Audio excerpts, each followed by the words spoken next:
दैवीय व्यवस्था 15वां अध्याय वचन 1 से लेकर 33 तक। शरीर के अशुद्ध स्त्राव। फिर यहोवा ने मूसा और हारून से कहा, इस्राएलियों से कहो कि जिस जिस पुरुष के प्रमेह हो तो वह प्रमेह के कारण अशुद्ध ठहरे, वह चाहे बहता रहे चाहे बहना बंद भी हो तो भी उसकी अशुद्धता बनी रहेगी। जिसके प्रमेह हो वह जिस जिस बिछौने पर लेटे वह अशुद्ध ठहरे, और जिस जिस वस्तु पर वह बैठे वह भी अशुद्ध ठहरे। और जो कोई उसके बिछौने को छुए वह अपने वस्त्रों को धोकर जल से स्नान करे और सांझ तक अशुद्ध ठहरा रहे।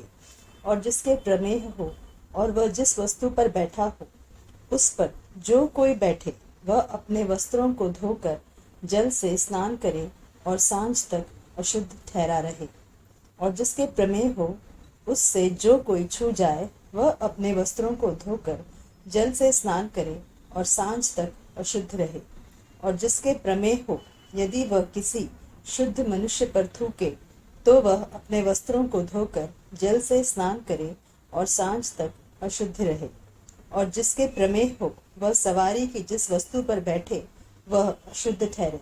और जो कोई किसी वस्तु को जो उसके नीचे रही हो छुए वह सांझ तक अशुद्ध रहे। और जो कोई ऐसी किसी वस्तु को उठाए वह अपने वस्त्रों को धोकर जल से स्नान करे और सांझ तक अशुद्ध रहे। और जिसके प्रमेह हो वह जिस किसी को बिना हाथ धोए छुए वह अपने वस्त्रों को धोकर जल से स्नान करे और सांझ तक अशुद्ध रहे। और जिसके प्रमेह हो वह मिट्टी के जिस किसी पात्र को छुए वह तोड़ डाला जाए और काठ के सब प्रकार के पात्र जल से धोए जाए। फिर जिसके प्रमेह हो वह जब अपने रोग से चंगा हो जाए तब से शुद्ध ठहरने के 7 दिन गिन ले और उनके बीतने पर अपने वस्त्रों को धोकर बहते हुए जल से स्नान करे, तब वह शुद्ध ठहरेगा।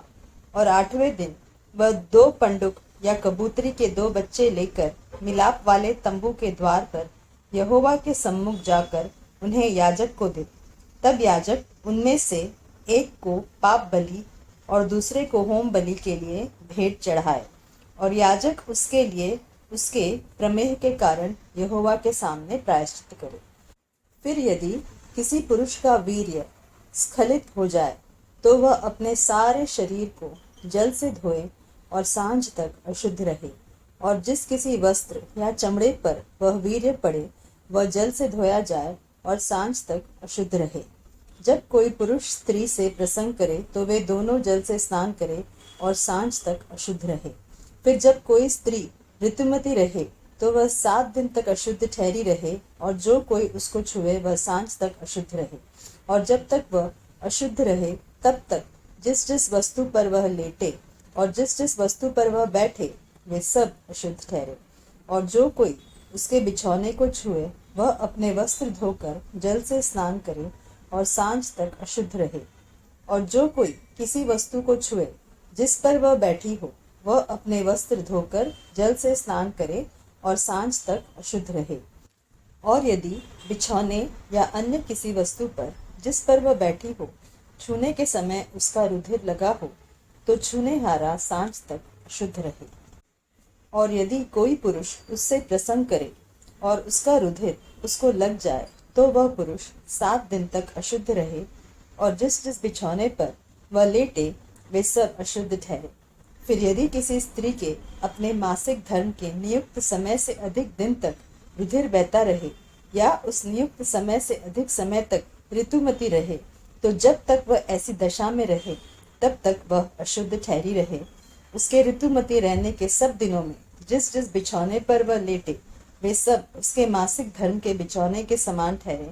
और जिस जिस वस्तु पर वह बैठे वे भी उसके ऋतुमती रहने के दिनों के समान अशुद्ध ठहरे। और जो कोई उन वस्तुओं को छुए वह अशुद्ध ठहरे। इसलिए वह अपने वस्त्रों को धोकर जल से स्नान करे और सांझ तक अशुद्ध रहे। पर जब वह स्त्री अपने ऋतुमती से शुद्ध हो जाए तब से वह 7 दिन गिन ले और उन दिनों के बीतने पर वह शुद्ध ठहरे। फिर 8वें दिन वह 2 पंडुक या कबूतरी के 2 बच्चे लेकर मिलाप वाले तंबू के द्वार पर याजक के पास जाए। तब याजक एक को पाप बलि और दूसरे को होम बलि के लिए चढ़ाए, और याजक उसके लिए उसके मासिक धर्म की अशुद्धता के कारण यहोवा के सामने प्रायश्चित करे। इस प्रकार से तुम इस्राएलियों को उनकी अशुद्धता से अलग रखा करो। कहीं ऐसा न हो कि वे यहोवा के निवास को जो उनके बीच में है अशुद्ध करके अपनी अशुद्धता में फंसे हुए मर जाए। जिसके प्रमेह हो और जो पुरुष वीर्य स्खलित होने से अशुद्ध हो और जो स्त्री ऋतुमती हो, और क्या पुरुष क्या स्त्री जिस किसी के धातु रोग हो, और जो पुरुष अशुद्ध स्त्री से प्रसंग करे, इन सबों के लिए यही व्यवस्था है।